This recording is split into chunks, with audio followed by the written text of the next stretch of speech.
What's going down, NBA fans? Welcome into another week of Dropping Dimes. I'm your host, Matt Knost. I'm here each and every week to discuss the sweet NBA action that has been going on since the last time we spoke last Wednesday at 12 p.m. Pacific Standard Time is when I go live. You can watch it on youtube.com/dropping dimes. Otherwise, hope you enjoyed the podcast version. And ready to get into it, ready to jump in, discuss all kinds of different NBA action.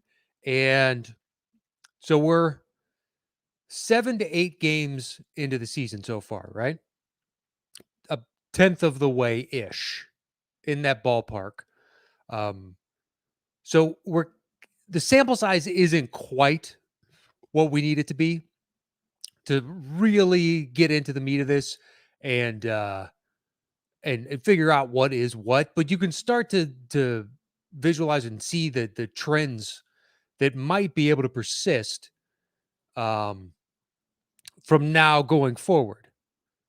And the next 10 games will really cement. Once we get to 20 is when you know uh, basically who is legitimate and who is not. There's a great thing to look out for, which statistically, if you go back over like the last 20 or 30 years or so, after the first 20 games, if you haven't won at least 7 games, you have less than a 4% chance of making the playoffs. So that's where we're at right now, is leaning up to or gearing up to that 20 game mark. So the 10 is like, okay, well, you can start to see, all right, some of these teams should project and they'll be fine. And on the flip side of that is if you win 12 or more games at the 20 game mark, so if you've got 12 W's or more after 20 games, you have almost a 93% chance of making the playoffs. So, which is unsurprising. I mean, considering you're 12 and 8, that's pretty solid, or anything above that. But at 10 games, it's still the waters are still murky. Let's put it that way. You can't quite see and prognosticate entirely across the spectrum, but you can dive into the numbers a little bit, although they can be misleading if you allow them to be. But you can get into the numbers a little bit and start to see what trends seem legitimate amongst these teams and what don't. And what stands out the most, and it's kind of somewhat unsurprising, is the best team in basketball by the numbers and by the eye test are the Miami Heat. They're on a 5-game win streak right now where they've beaten the Magic. Okay, whatever. The Nets, solid win. The Hornets, solid win. The Grizzlies, solid win. The Mavs, solid win. That's a good 5-game win streak right there.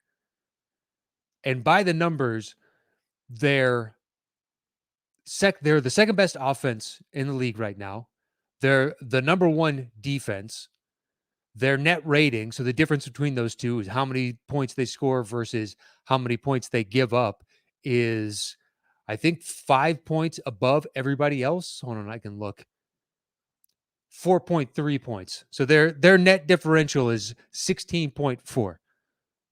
They're scoring 16 more points than they're giving up as of right now, and they've taken on some legitimate competition. That's a very real number at 16.4. After that, by net rating, if you just want to use that as the metric, it's the Utah Jazz at 12.1, which is not surprising. Utah is returning a lot of the same guys. It's basically the exact same team, the same system. There's a familiarity. They know where everybody is supposed to be. Then the Sixers, which blew me away, their net rating is at 9.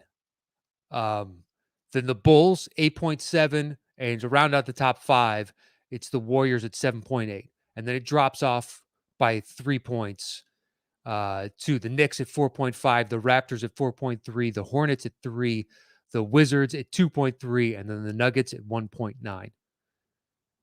But the difference between first place and 10th place right there is 14.5 points. Right now, the Heat are running away with it. Now, Here's where the numbers can be misleading. So the Jazz are second in net rating, right? But if you look at the on-off numbers, technically the Jazz are playing better with Rudy Gobert off the court. It's like, well, that doesn't make sense. There are a few things that factor into that, one of which is the opposing teams are shooting better from three when Rudy is on the court. Is that Rudy's fault? I don't think so. And it's also when Rudy's out there, he's taking on the starters, which by default shoot better overall and from three. So that's where the numbers, it's an example of where the numbers can be somewhat misleading. But for the Miami Heat, that 5-game stretch, they're now number one in the East. I think that 16.9 or 16.4 differential is a legitimate number. And also, you look at the quality of competition that they've played, and unlike, say, my Bulls, who are also tied at 6-1, 4 of our games were against subpar teams. Although Toronto is now making a case that that win went from so-so to pretty decent, but at the same time, they weren't remotely at full health when we took them on. And our 4 wins, we got the Pistons twice and the Pelicans without Zion, which I'm sure everybody at this point has seen the video of Zion. And boy, he is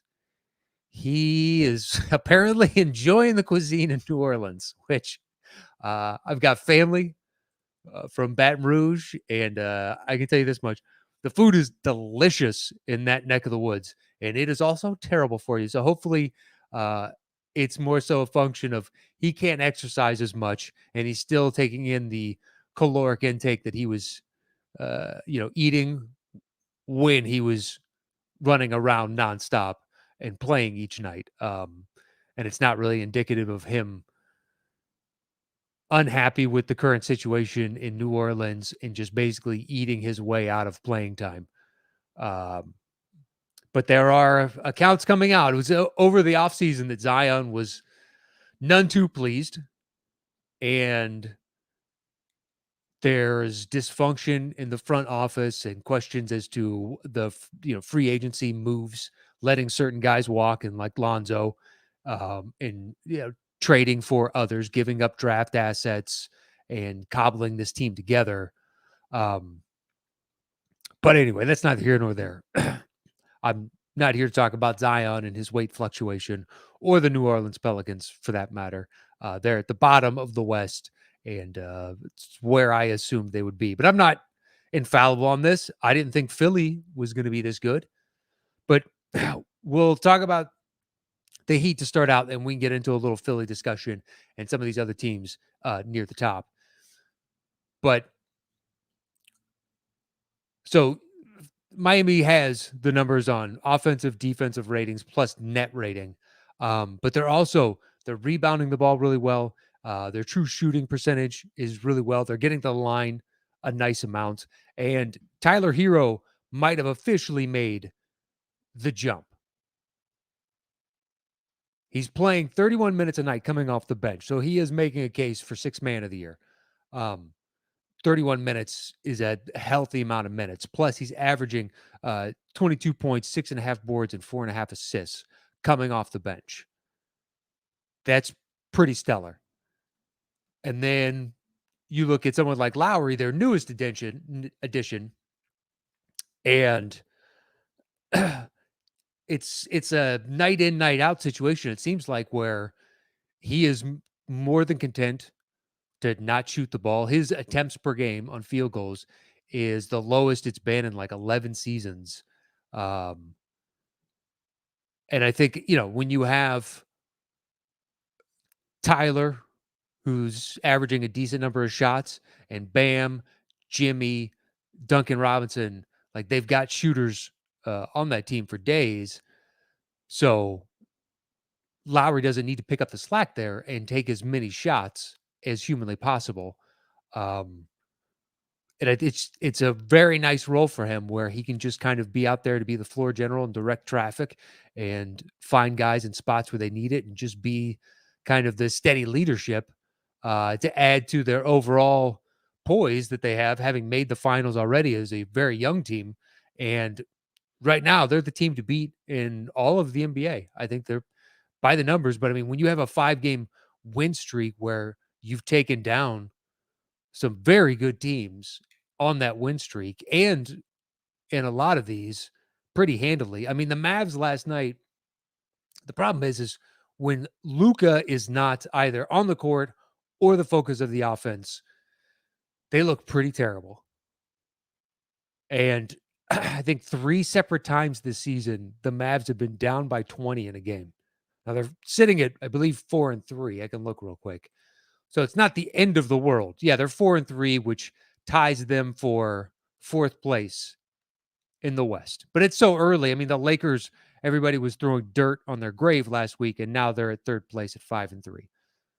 Now the Lakers, 2 of those games very easily could have gone against them. The Spurs lost the Spurs-Lakers game. You could say the Lakers won, but watching it, the Spurs lost that game. Had they been able to make even 50% of their free throws that they took in the 4th quarter, that game is over. But, Pirtle just couldn't make it. And the Lakers ultimately, won out. But Houston last night, it's like, what did they end up with? 21 turnovers, 22 turnovers? They limit a few of those turnovers and maybe make one bucket late in game. I mean, with 8 seconds left, they still had a chance to tie and or win this game. So the Lakers being in 3rd place at 5-3, it's like they could be 3-5, but they are 5-3. It is what it is. You can't take it away. They won those games. And there's a tremendous amount of dysfunction there. And I don't know who they are. So that's why it's after 7 to 8 games, it's tough to make heads or tails of this. So the Heat being demonstrably better than everybody else really stands out. I mean, between them and the Jazz, I think that's genuinely indicative of who they are. Like Philly coming in 3rd in net rating. So their offense is really stellar, but their defense is middle of the pack. It's kind of unsurprising if you think about it. You get more of an offensive punch with Maxey in there, but you lose a tremendous amount of defense with Ben Simmons gone, who is just staying away from the team. They've offered him mental health services and other things, and he has just denied all of it. But Philly will be very interesting because Tobias Harris just tested positive for COVID, which means he is going to miss a minimum of 10 days. And over those 10 days, they play the Bulls twice, the Pistons, the Knicks, Bucks, Raptors, and Pacers. All Eastern Conference, rather, teams. And a few of those, the Bulls, Knicks, Bucks, and at this point, it looks like with the Raptors, are going to be in a seeding battle with Philly in this 10 days, minimum 10 day stretch. He could end up missing more, but what was announced is it's a minimum of 10 days that he will not be able to play. So if they can't tread water in those games, because Tobias is their second leading scorer, where their offense is going to fall off and they're going to go from 3rd in net rating to who knows after that stretch, because it's 7 games. And that is basically the equivalent of the schedule they have played thus far, which it is. They've played 7 games. So at 5-2 after this 7, if they go like, 3-4 ish, or 4-3 would be the better, but 3-4 puts them at 8-6, which, is right on the line of the play-in game / 6-7, seed, if everything else maintains as it is. But we have a lot of bunching, near the top of the East. What's surprising to me is the East is the more competitive conference for the first time in a very long time. Now we're all, once again, 7 to 8 games into the season. Very few teams have played 8. So it's hard to specifically state, this is what it is. But the East right now, just a lot more competitive teams that can hang with a whole bunch. And it's, it's why then it's tough to get into the numbers this early in the season to try and glean what is what. But there are morsels that you can find in there if you look.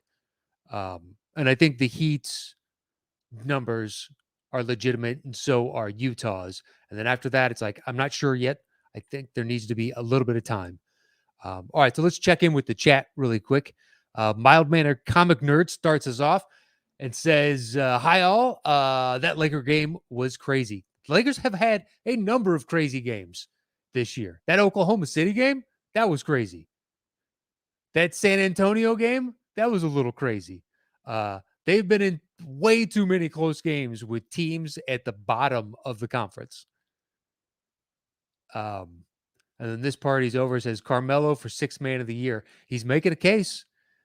There's a few guys after this early section of the season that are making a case. Him and Tyler Hero, I would say, would be the two odds-on favorites.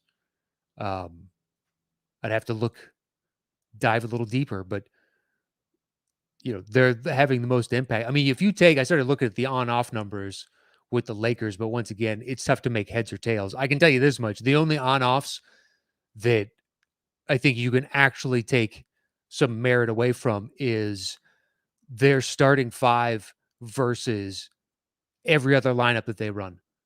When they're running out DeAndre Jordan as part of that starting five and whatnot, they cannot score.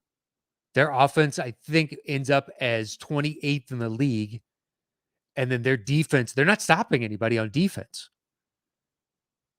So you would assume the point of this is to get his easy rim running, Jordan, to help on the rebounding, and also to save Anthony Davis from having to bang with other fives. But the fact of the matter is, the game is not what it once was. So there's not a whole lot of banging with fives like it, 10 years ago. But the numbers indicate that, dear God, when they roll out that starting five, it is not pretty. Now, I will say this with Vogel. Vogel has been juggling lineups early in the season. I think that's very smart because it's such a new team to try all the various combinations and to see who gels well with whom and what combinations are bearing the most fruit. Whereas other teams like Philly, if you look at their lineups and the numbers, basically their starters play an inordinate amount of time together compared to the other, makeup combinations that you can come up with or lineup combinations, which is, makes sense because they're returning a lot of the same guys. But at the same time, it's like, yeah, Embiid is pretty much guaranteed to miss 10 to 20 games. And now with Tobias Harris missing at least 7 games because of COVID, it's like maybe you should be mixing things up a little bit more and trying to come up with the solves for potential problems and lineup dysfunction that you're going to have at some point this season. Maybe try Drummond at longer stretches with the starters because there's a there's a really good chance that is coming down the pike. So anyway, this party's over. Asked, will I be going to the Lakers Bulls game? I have looked at tickets. I will say that I have looked at tickets. Trying to see if a buddy of mine who I go to the games with a handful of different guys, and we'll see. My Laker friends, a couple of them are going to be out of town, and then another one is already going to a game like right around then. So he's like, I'm going to save the cash, which is understandable. And then some of my other friends are Clippers fans, so it's hard to get them to go to a Lakers game. So I got one friend from Kansas who is basically loves basketball, but is relatively agnostic as to what his team is. I might be able to talk him into going. Otherwise, I might just pull the trigger and go solo because in years past, I've done this. We're asked around, and guys are like, "Hey, what about next week and whatnot?" Like, I could have seen Luca for about $20. It was like $24 or something his rookie year, and because of scheduling and whatnot, nobody could go that night. It was a last minute thing, but still, I was like, I just happened to look, um, and I regret it. I wish I'd gone and seen him. But anyway, um, Diamond Rattler says the Nuggets will smash the Heat when they play. Just watch. We'll see. We'll see. Here's another one with the numbers. The on-off with Jokic. The Nuggets are nothing short of stellar when he is on. And when he is off, they are abysmal. Now, you do have the comfort of Jokic is almost guaranteed to play, pretty much. I mean, he does not miss games. Even with that knee contusion, he was back. I think, the last time he missed a game was like 5 or 6 years ago or something ridiculous like that. Um, that the stat got floated up on the screen during that next game. And I was watching, but I can't remember off the top of my head, but I know it's been a long time. So you do have that. But Michael Porter Jr. has not been, it's early. So he's still rounding into shape. And that team, it comes down to your guard play and whether or not they can fill in for the missing Murray. And so far, they've done it on a decent number of nights. Even that night with Utah when Jokic took the contusion, I was watching that game, and he goes out and they held serve, with the Jazz, and it was a back and forth until eventually the Jazz just had too many guns out there, and the Nuggets weren't able to hit the same clip. But Jokic goes down, and the Nuggets, the rest of the guys there for like a quarter-ish, like the third quarter or so, they were holding strong.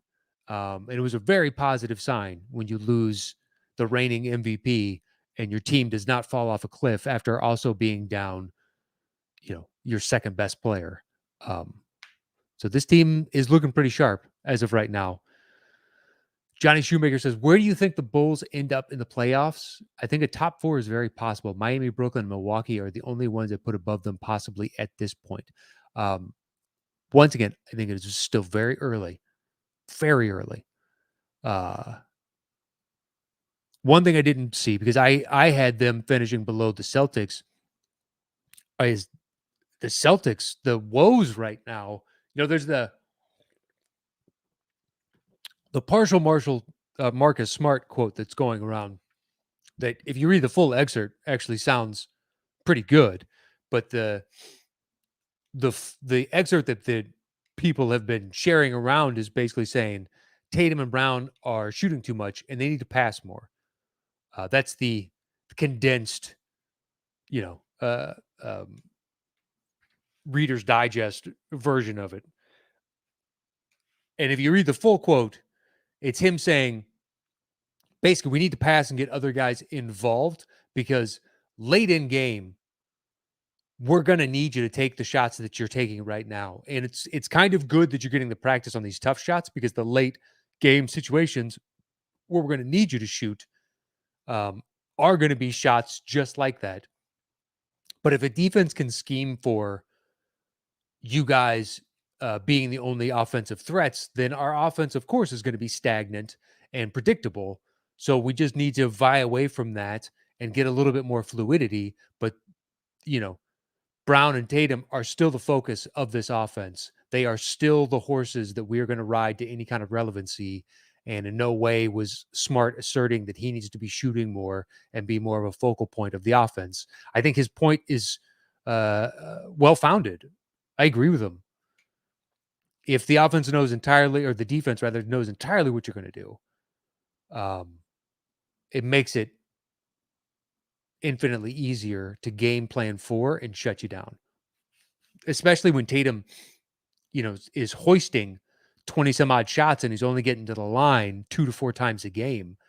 It's like, dude, you got to drive in and make them earn uh,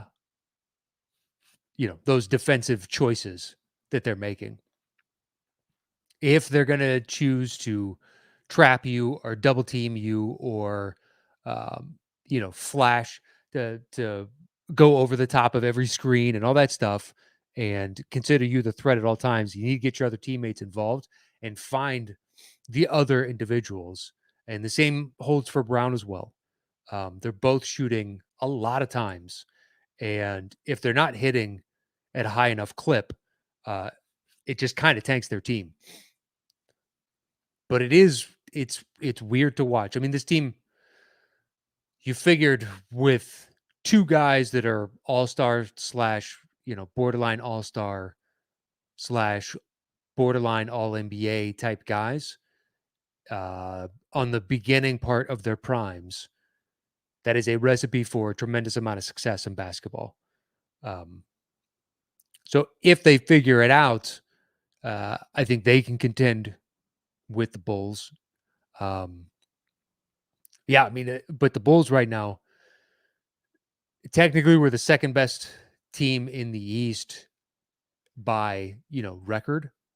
We're tied at 6-1 along with the Miami Heat, but I give the edge to the Heat just because the talent of who they've played so far has been much better. But what's interesting about the Bulls is we are still top 10 in offensive rating and defensive rating and net rating. I think it goes 7 in offensive, 6th in defensive, and 4th in net rating.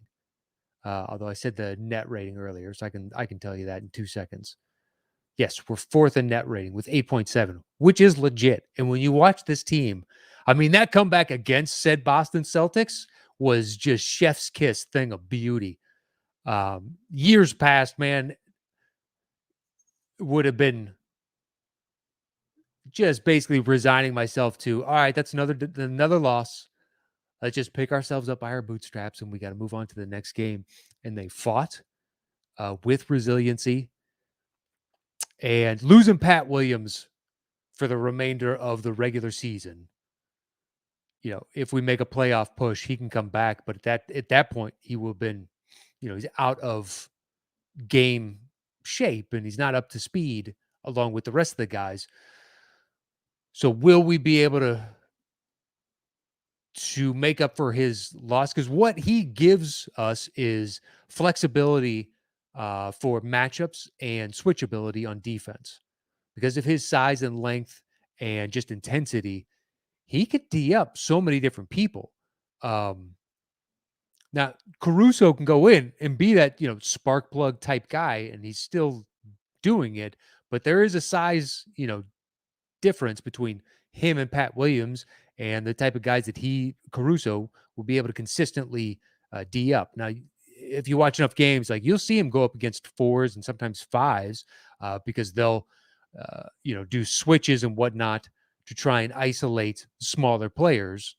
But most teams are wise not to do it specifically against him because he actually plays really intense defense. And that, to me, could be my favorite thing of the additions of him and Lonzo. It's really emboldened the team to try their asses off on defense. And I love seeing it. And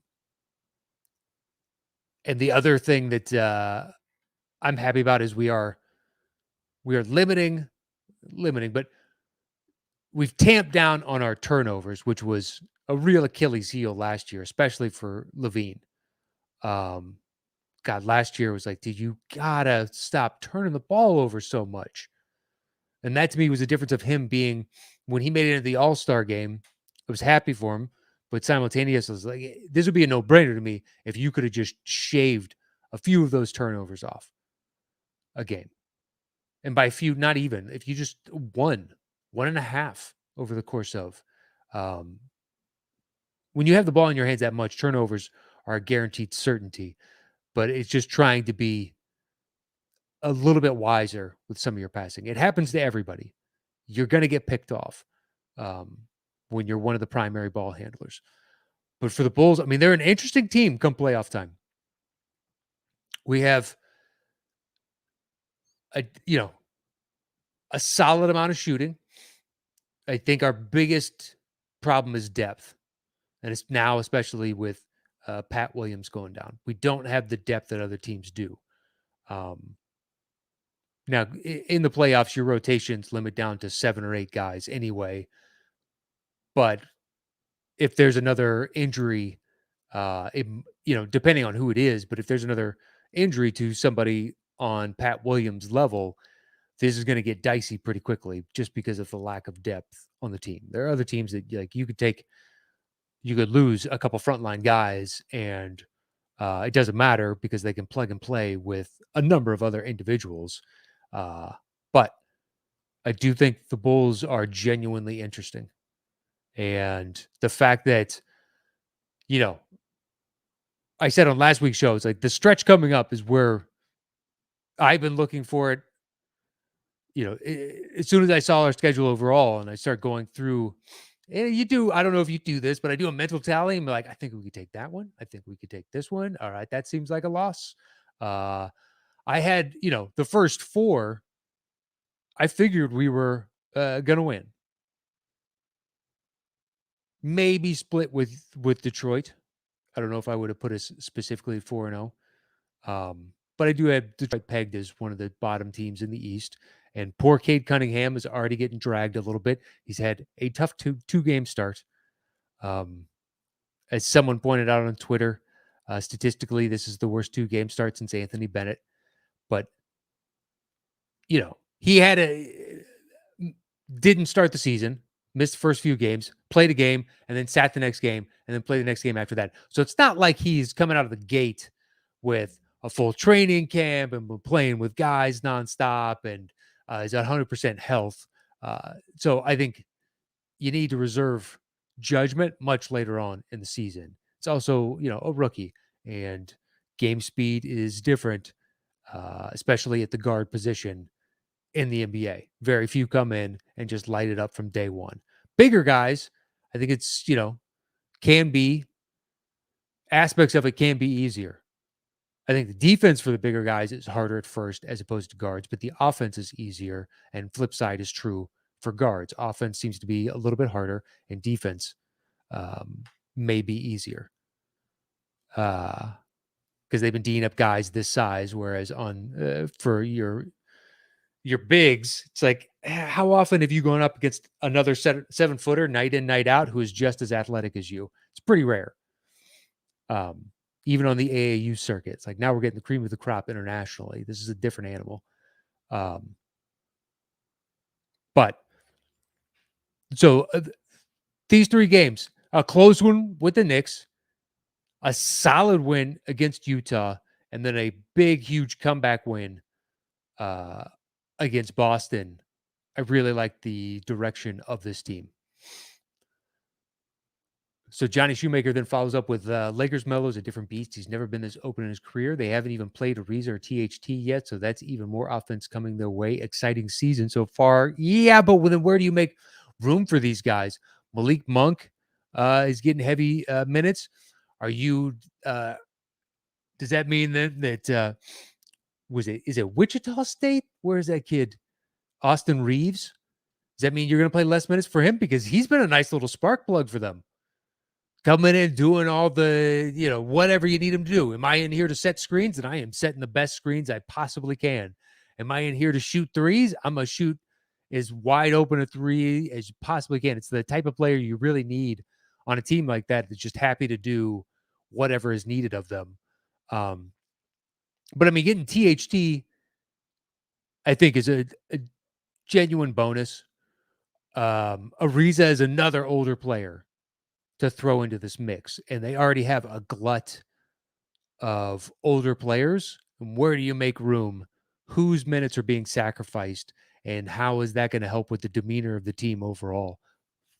I don't know. They feel like something at the trade deadline, whether it's they pick up a buyout candidate or something. They're not fully formed yet to me. Like, I think certain aspects of them are, like Melo, who you bring up. But I'm not even, I would be surprised this is the starting five at the end of the season even. I'd be surprised if this is the starting five at the halfway point of the season. So I still don't know what the Lakers are. Although I do find it scary that they've played 3 bad teams thus far, and they have struggled in all 3 of those games. They're not getting up for the games that they should easily win, and that's not a good sign. Yes, they are 5-3, but this whole we can turn it on and we could turn it off whenever we need to is it gets a little dicier when you're the median age of retired, which is what this team is. At least by NBA standards. They have, years past, like a quarter of this squad would be damn near out to pasture. So we will see. Jay Cleveland says, hi from Tool, Utah. I feel like we've done this dance before about me being able to pronounce where you're from, but he got here late. Welcome, Jake. It's good to have you. So Nazir Muhammad asks, if Portland continues to struggle, do you see them trade Dame Lillard at the trade deadline? I don't think so. Maybe after the season, but I think a full season with Chauncey is what they're going to do, and then go in the offseason. Unless somebody comes in with the grandfather of grandfather offers, but I don't even know who that would be. Like, they're playing Philly and hear chants of, we want Lillard. But if I'm Portland, do I want Ben Simmons in return? And then what else are you going to be able to give up? I'd have to look at also the Sixers, pick situation, because to get Tobias, they sacrificed a number of picks. Now I think they're assuming whatever they trade for Simmons, they're getting back an all-star and picks. But if I'm trading with Portland and I'm Portland, I'm not giving you picks. You're getting the much better player. So you got to sacrifice something in return. I don't know. We'll see once it gets closer what teams are desperate to add somebody of Lillard's, skill and acumen that actually have the assets that Portland would be willing to take back in a trade. Because if it really comes down to it, you trade Lillard, you trade McCollum before you trade Lillard, if you can help it, if you're Portland. But yeah, I don't know. I don't think it happens at the trade deadline, but that is purely me just guessing blindly. I have clearly no access to the team itself. And I don't have any inside sources, but it just seems as though he helped get Chauncey in there. Might as well do one lap with Chauncey and see what you really got here. So then Jake Cleveland asks, says Donovan Mitchell's been playing really well lately. And he says it's pronounced Twilla. So he's coming in from Twilla, Utah. Timothy R. Williams had jumped in. Thoughts on the city jerseys? I have not spoke about them. Didn't anticipate speaking about them. I checked them out last night. It's the same thing every year, isn't it? When you see the city jerseys, I'd like a handful. I think a handful are just atrocious. And then the rest are like, yeah, that's fine. Or it's like, well, that seems similar to something they're already doing. So it's not much of a deviation. So I don't really have much of an opinion beyond what I've had so far. Like Phoenix's. So roughly this, I don't know what slight tweaks they've made to it. Do I think the Nets is better than last year's? Undoubtedly. That powder blue monstrosity they wore last year was brutal. And I hope the Mavs never bring back that graffiti-inspired 90s Fresh Prince of Bel-Air thing. That could be the worst jersey of the past decade. If, in the running for worst of all time. Yeah, there's some, some of them were like, yeah, that's good. I preferred other city jerseys in years past. The only ones I really look forward to every year are the Blazers. I think they have the best city jerseys year in, year out. This year's it just says Rip City, but there have been a few in years past where I've never bought a jersey. Let's put it this way. I haven't bought a jersey since the 6th or 7th grade. Um, just because it's not my cup of tea, and I'd only wear them for a while, and you got to wear a t-shirt under it, so it feels weird and doesn't look right, at least on me. Or I don't like the way it looks on me, so to speak. Um, but Portland's have been so good over the past few seasons that I have sat there and almost talked myself into buying a Portland jersey just because I like the aesthetic of it that much. Um, but overall, I think it's all right. You um, I think lastly, I'll just close with this. Man, Scottie Pippen is apparently not done with his scorched earth policy on those he played with, the legacy of his days.